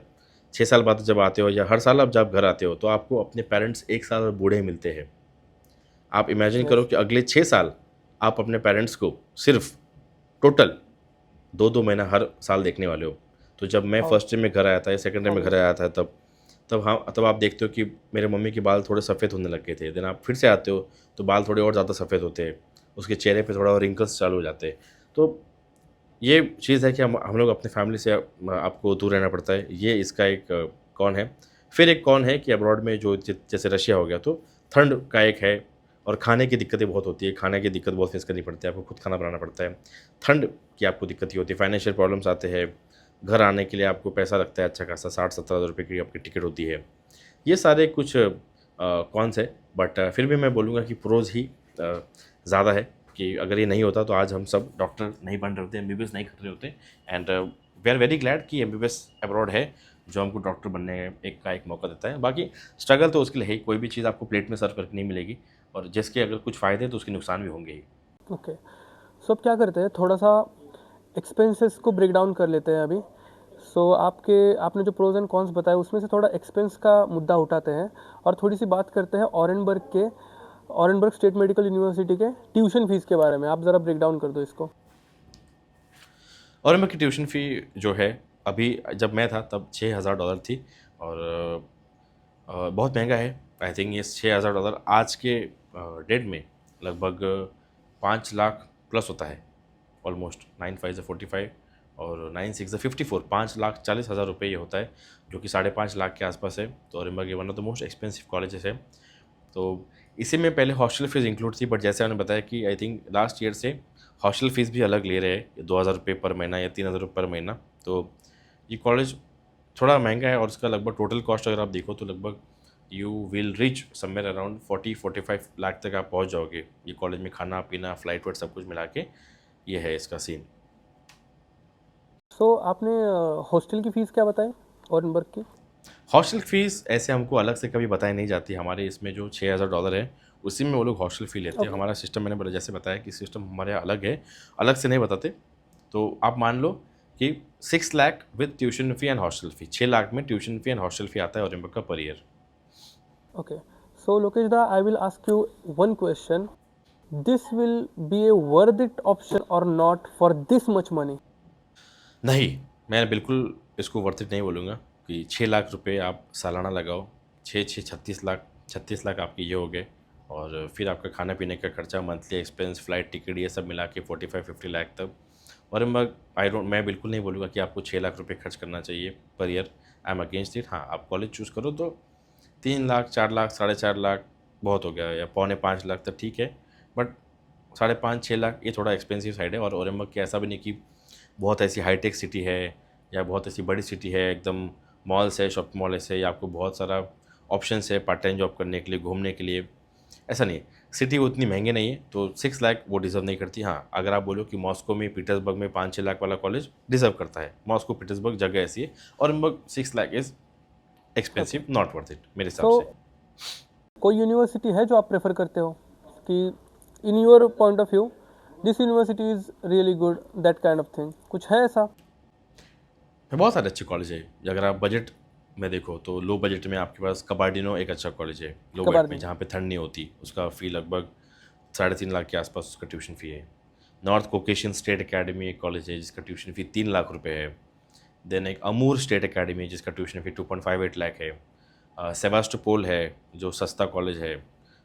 फिर एक आई थिंक इवानोवा एक सस्ता कॉलेज है। और देन अगर आप ऊपर थोड़ा जाओ तो उराल स्टेट मेडिकल सिटी, बहुत बड़ी सिटी, बहुत बढ़िया सिटी, पार्ट टाइम जॉब के ऑप्शंस।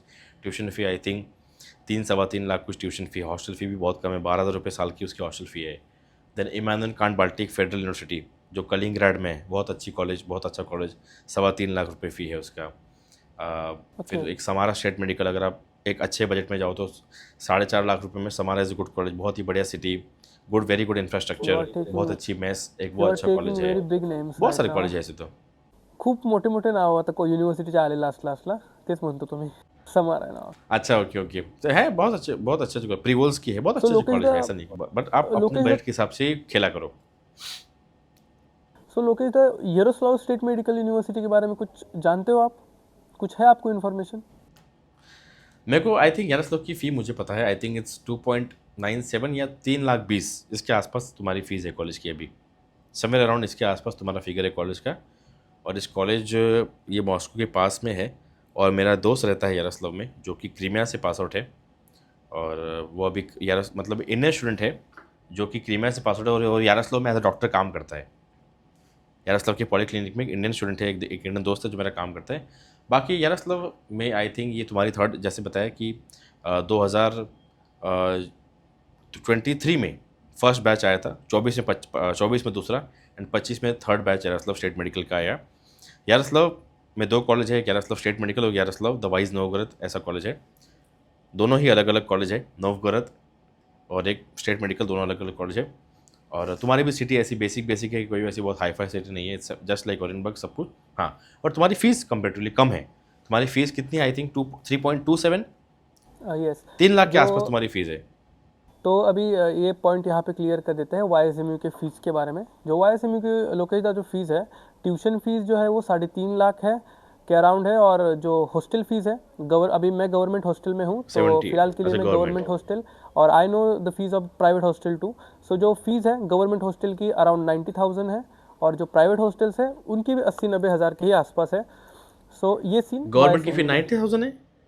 हाँ, यस, गवर्नमेंट हॉस्टल की फ़ीस अभी 90,000 है, और प्राइवेट की भी इसके ही लाइन में है 80,000 या तो 90,000. तो ऐसा सीन है यहाँ पे. तो ये तो फिर almost this is somewhere around 4.5 lakh. ये भी अच्छा खासा महंगा कॉलेज होगा फिर तो। 3.5 लाख फी, 90,000 रुपये हॉस्टल, मतलब 4.4 लाख। वहाँ पर 4.5 लाख तो महंगा कॉलेज हो गया, एक्सपेंसिव कॉलेज। इतने में तो आपको अच्छे सिटी में कॉलेज मिलता है, जैसे हमारा 4.5 लाख का कॉलेज है। और लोकेश दा, काफ़ी जानकारी है आपको वाईएसएमयू के बारे में. मुझे लगा थोड़ी नई यूनिवर्सिटी है, कुछ आपको इतना ज़्यादा मालूम नहीं होगा, लेकिन that's Lokesh Raut for you guys. He knows everything. नहीं नहीं, ऐसा नहीं है। मैंने इतना 6 साल देखा है, मैंने इतने बच्चों से बात की है, तो मुझे ऑलमोस्ट हर कॉलेज का इनसाइड पता है। बैच कब शुरू हुई, बच्चे कितने हैं, मेस है नहीं है कॉलेज में, वहाँ का कॉन्ट्रैक्टर कौन है। ऑलमोस्ट हर कॉलेज में मेरे सब्सक्राइबर्स है।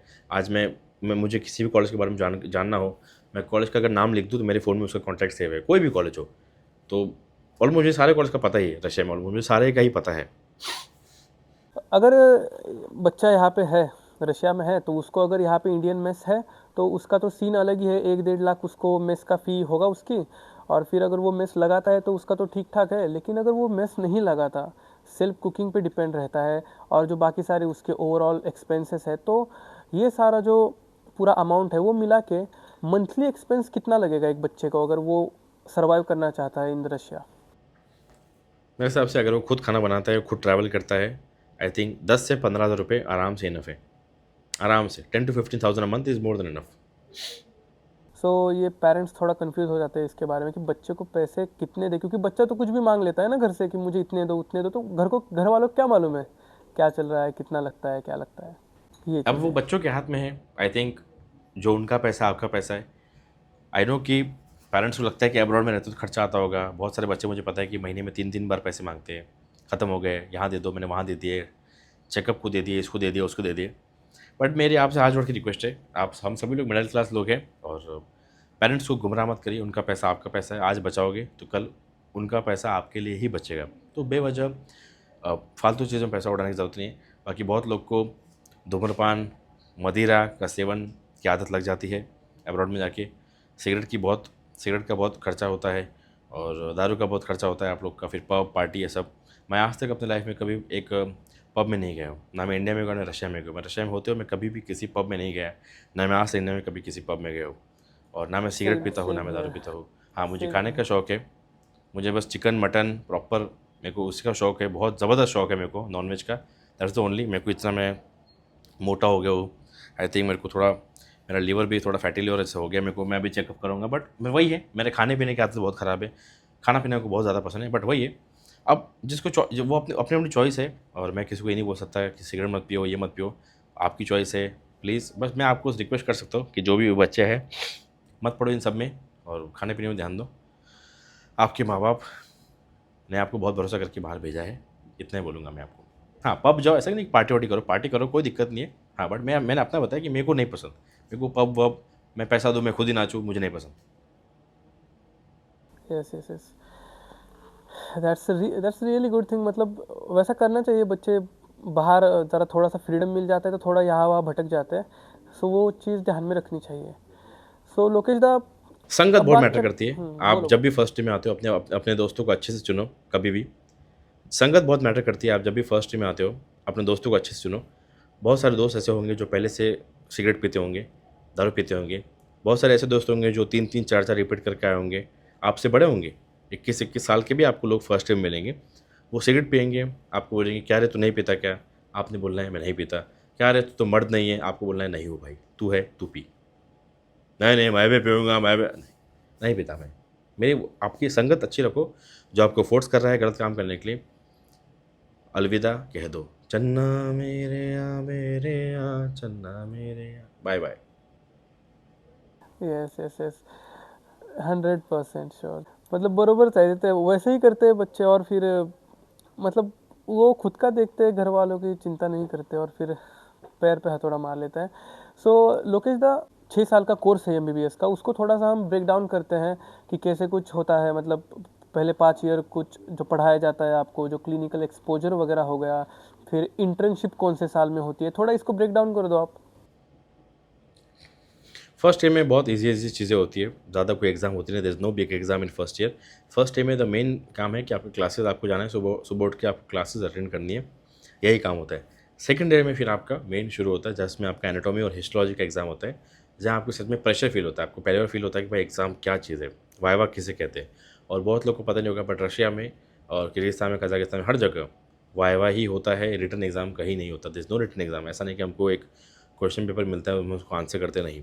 वाई ही होता है, यार हो गया, और एम कोई भी कॉलेज हो, वाई होता है, और उसमें कोई चीटिंग का चांस नहीं होता है। एक बार का आप जब आप पेपर लिखते हो तो आप चीटिंग कर सकते हो, आपने फ़ोन रख लिया। जब वाइवा होता है तो आपको टीचर क्रॉस क्वेश्चन करता है, आप कैसे चीटिंग करोगे, नहीं कर सकते। तो सेकंड ईयर में आपको धीरे धीरे फील होने लगता है।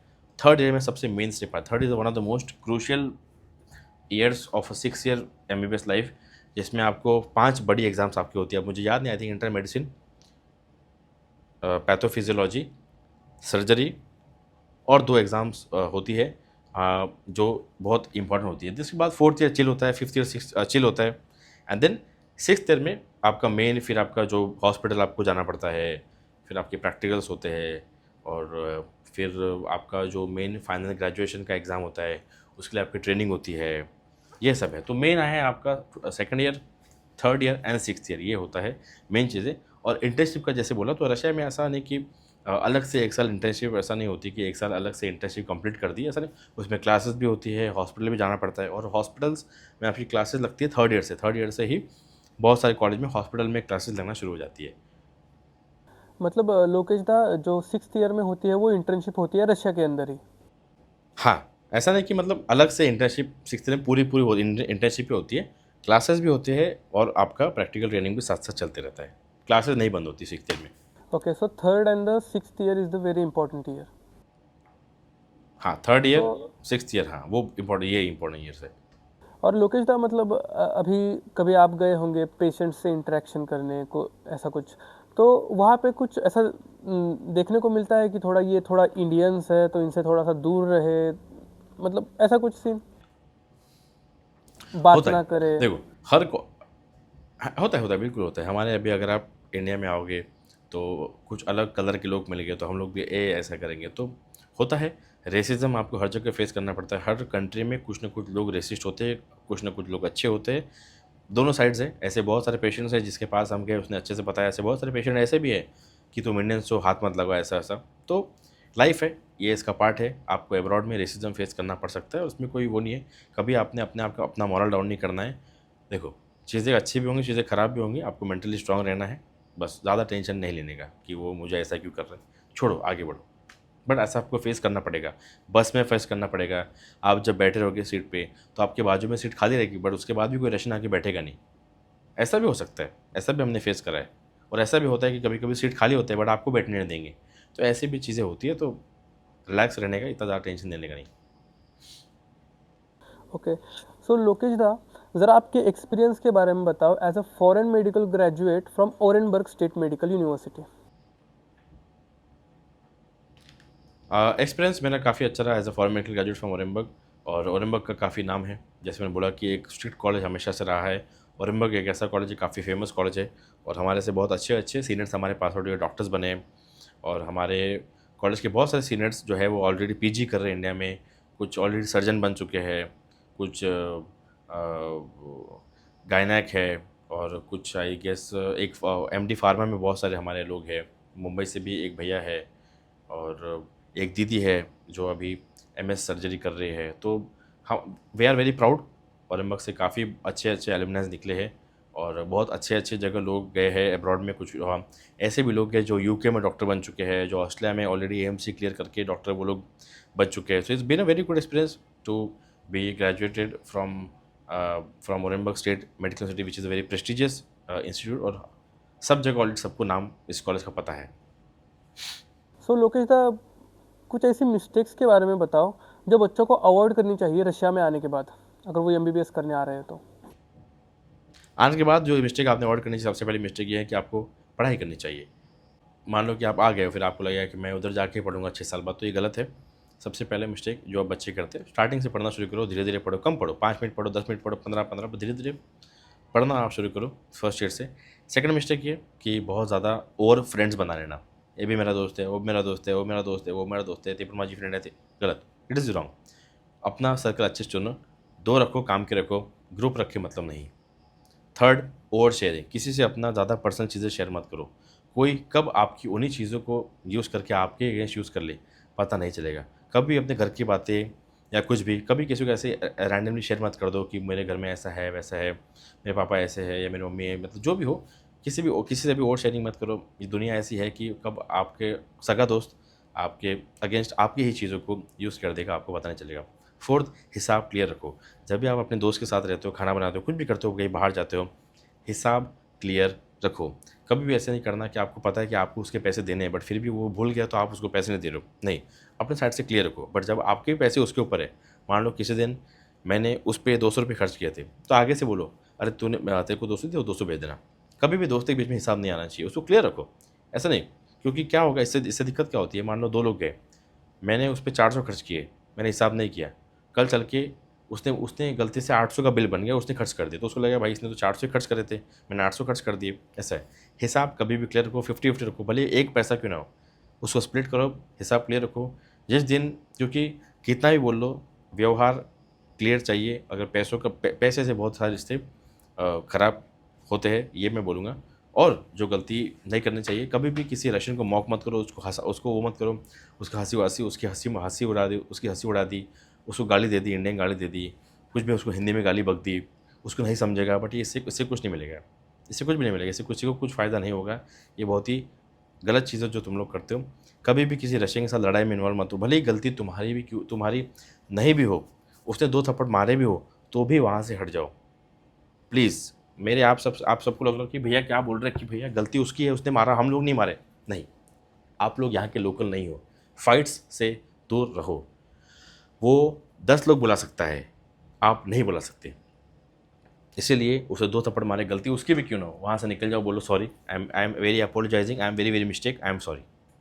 बस, मेरी इंग्लिश ज़्यादा अच्छी है, ओके। ये ये चीज़ें कोई नहीं बताता है, थैंक्स फॉर इट। क्योंकि ये भी साइड इम्पॉर्टेंट है, मतलब ये तो अभी जो यूनिवर्सिटी के बारे में हम बात करते हैं तो वो तो ऑफिशियल साइड होगी, लेकिन ये अनऑफिशियल बातों के बारे में नॉलेज नहीं होता है ना, मतलब कैसे क्या हैंडल करे कौन सी सिचुएशंस को, जैसे आपने ये मैं हमेशा कई। बोलता हूँ, पैसों का हिसाब क्लियर रखना चाहिए, ज़्यादा दोस्त बनाओ मत, अपनी चीज़ें शेयर करो मत, लड़ाई में पढ़ो मत। अपने कॉलेज में भी जात पात को लेके मत लड़ो कि वो हरियाणा वाले हैं, महाराष्ट्र वाले हैं, तो उससे लड़ लिया, उसने हमारे आदमी को ऐसा बोल दिया, उसने उसको ऐसा। मत करो, इससे बहुत पांचट चीज़ें, बहुत छोटी लेवल की चीज़ें मत करो। कोई फेस्टिवल सेलिब्रेट करते हो तो जैसे उनका कोई फेस्टिवल है ना, पंजाब का कोई फेस्टिवल है, तो उसको भी सेलिब्रेट करो। हमारी शिव जयंती है, वो लोग भी हम सेलिब्रेट करेंगे। ऐसा नहीं कि उनसे हम अच्छा करके दिखाएंगे, कंपटीशन, और कोई कंपटीशन करने की ज़रूरत नहीं है। सब लोग मिल बांट के साथ में रहो। 6 साल बाद कोई किसी को नहीं पूछने वाला, कोई भी नहीं पूछने वाला। वही गिने चुने 2 दोस्त रहेंगे जो हमेशा से 6 साल में साथ थे। बाकी तुम कॉलेज में किसी को एक फ़ोन तक नहीं करोगे। बस यही है, संभल के रहो और बस एंजॉय करो, घूमो।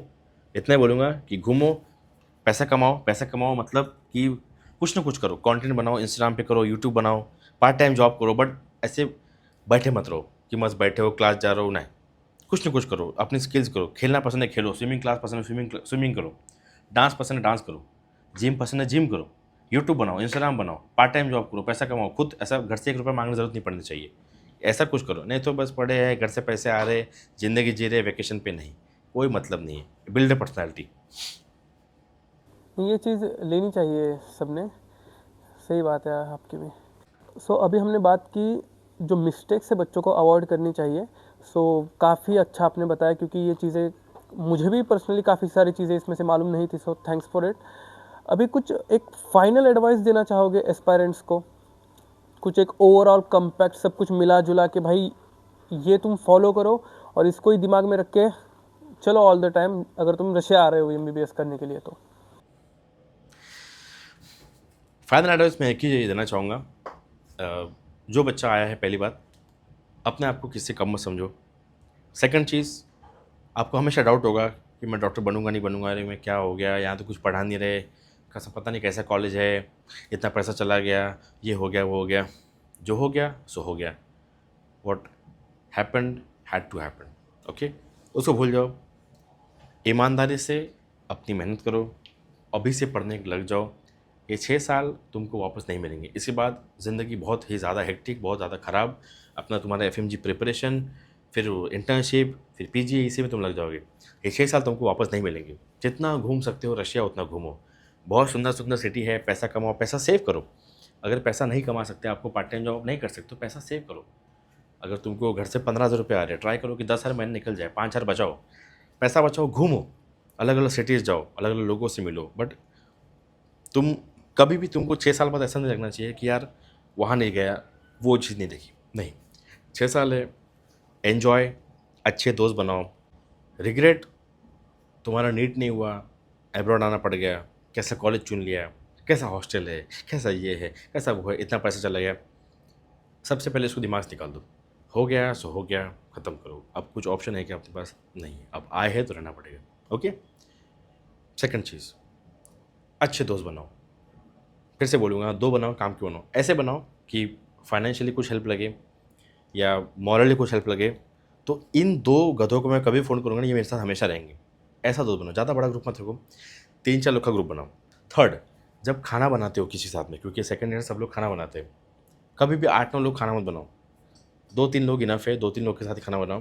क्योंकि 4-5 लोग का ग्रुप खाना बनाता है, उसमें से एक आदमी रोटी बनाता है, एक सब्ज़ी बनाता है, फिर एक बर्तन धोता है, बाकी 2 फिर टाइम पास करते हैं। फिर आप उनको बोलो बोलो बोलो भाई तू काम कर, वो कोई काम नहीं करता। उसके बाद अपने एक्सपेंस को मैनेज करना सीखो, बेवजह के फालतू खर्चे मत करो।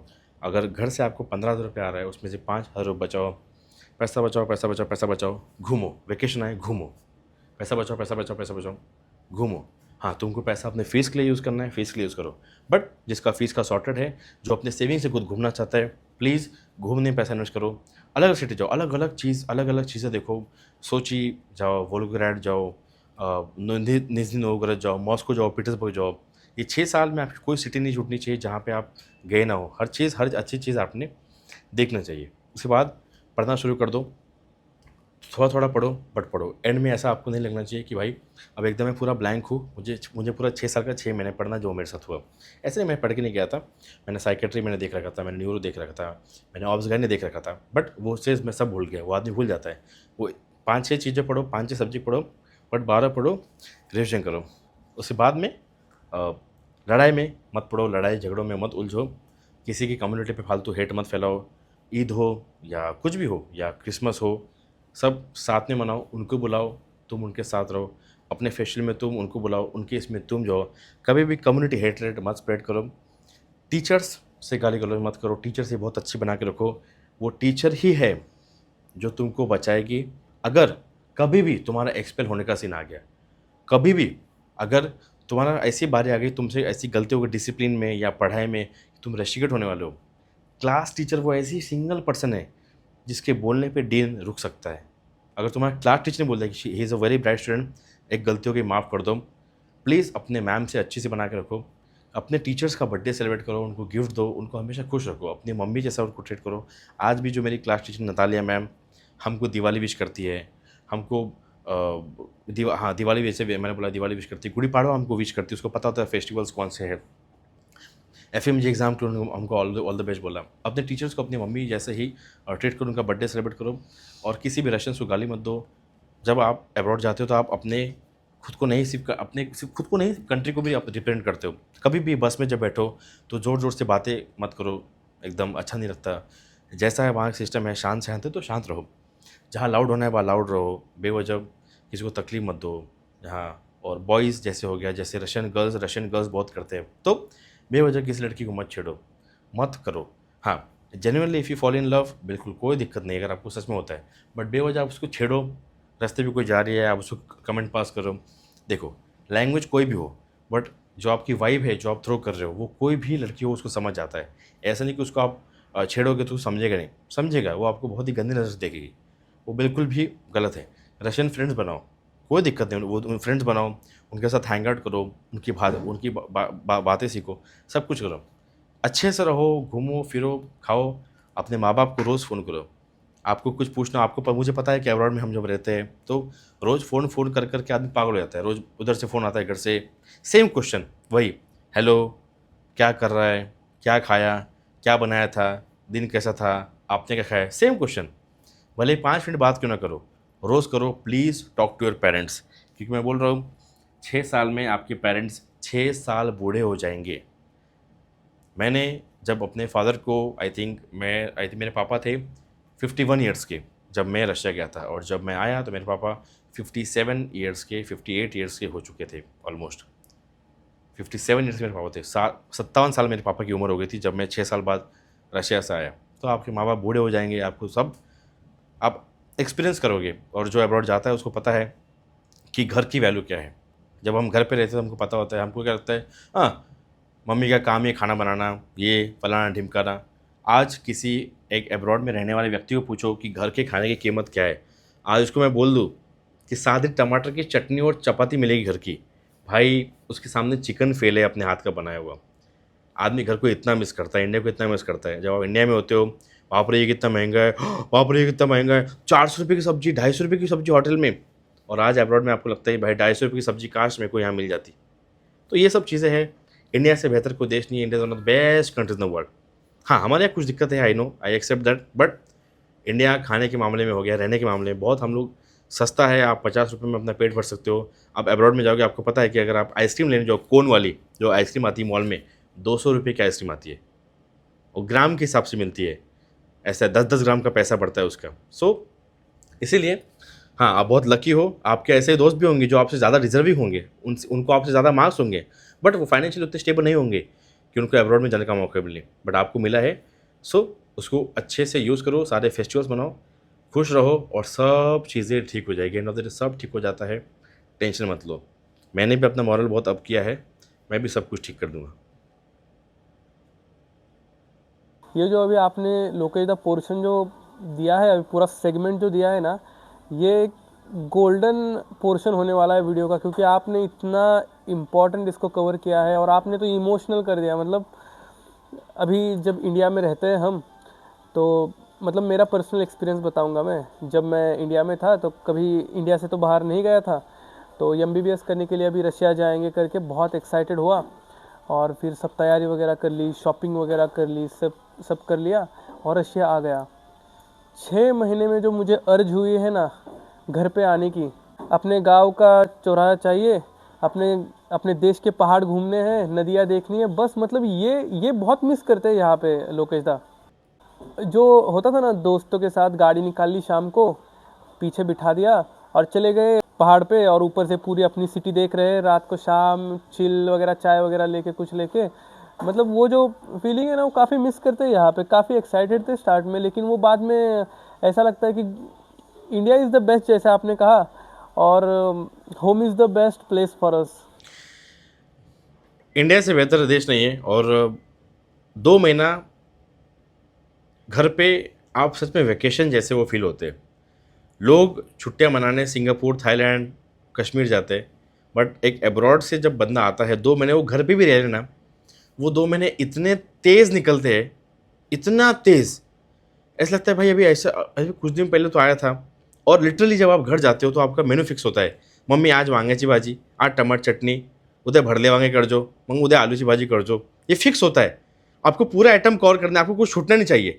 चकली भी खानी है, चूड़ा भी खाना है, लाडू भी खाना है, करंजी भी खानी है, छूटना नहीं चाहिए, बिल्कुल कोई आइटम छूटना नहीं चाहिए। तो वो भारत भारत वो बोलते हैं भारत देश है मेरा, तो वो जब 6 साल बताओगे तो आपको आज मुझे ऐसा लगता है कि भाई फाइनली मैं इंडिया में हूँ, मैं जब चाहे जो खा सकता हूँ, सब कुछ सस्ता है और मैं बहुत हैप्पी हूँ। मुझे कब हमेशा से ही, हाँ, और इंडिया से आपको प्यार हो जाएगा जब आप 6 साल बाद रशिया से आओगे, ऐसा है। वो अब्रॉड कितना ही बोल लो, 2-3 महीने के लिए ठीक है, उसके बाद अपना देश ही सही है। भले कितनी भी कीचड़ हो, गंदगी हो, पॉपुलेशन कैसे भी हो, but end of the day Bharat Bharat है, भारत जैसा देश नहीं। Thank you so much Lokesh da for your time and coming on the Soham explores YouTube channel. खूप खूप आभारी आहे. Please subscribe to Soham explores, please subscribe to my channel too. Video में आए हो, देख रहे हो, अच्छा लगा हमारा पॉडकास्ट, तो please hit the subscribe button, दोनों के चैनल सब्सक्राइब करिए। और कोई क्वेरी हो तो हमेशा ऑलवेज अवेलेबल, मेरा इंस्टाग्राम हैंडल आपको यहाँ सोहम नीचे डाल देगा, यहाँ आपको दिख जाएगा। कोई भी क्वेरी हो रिगार्डिंग MBBS अब्रॉड या कुछ भी, प्लीज़ आप बिल्कुल बेझिझक कॉन्टैक्ट करिए, और कुछ पूछना हो तो भी आप पूछ सकते हैं। एंड सोहम बहुत अच्छा कर रहा है, and I hope he does well in the future too. All the best Soham.